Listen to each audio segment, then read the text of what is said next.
Velkommen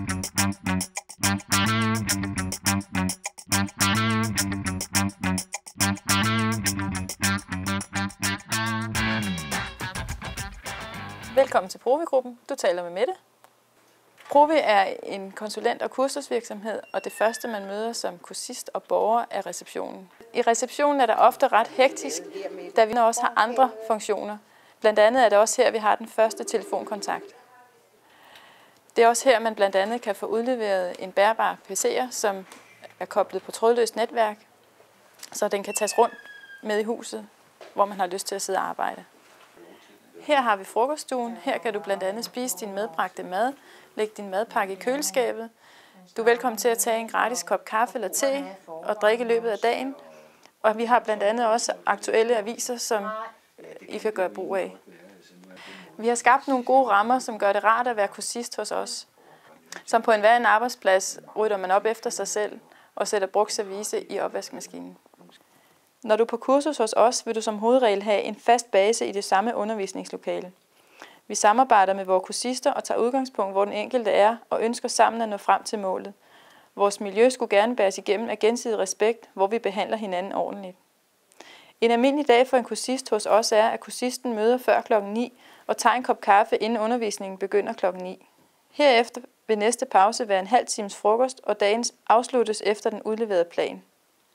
Da jeg fik brevet fra Provi, synes jeg, at det var noget skidt det hele. Og jeg følte, at jeg skulle tvinges ud i noget, jeg ikke ville. Men forløbet indtil videre har kun givet mig gode ting. Og har bevist over for mig selv, at jeg ikke skal tvinges ud i noget, jeg ikke vil. Provi, de er meget imødekommende og vil næsten gå igennem ild og vand for at få os ud på arbejdsmarkedet igen. De er rigtig gode til at vejlede dig og få lige det sidste af selvtilliden op.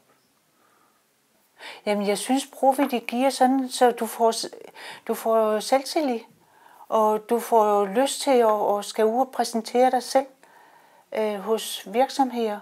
Jeg synes, det er positivt. Også at man kommer ud mellem andre, hvor man kan se, at det er jo ikke kun én selv, der går der. At der er mange, og det er mange forskellige. De har hjulpet med at finde forskellige stillinger også.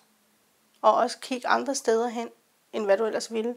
Normalt så vil jeg ikke køre ud til en eller anden fabrik, eller en eller anden børnehave, eller et eller andet, og sige, har I brug for mig?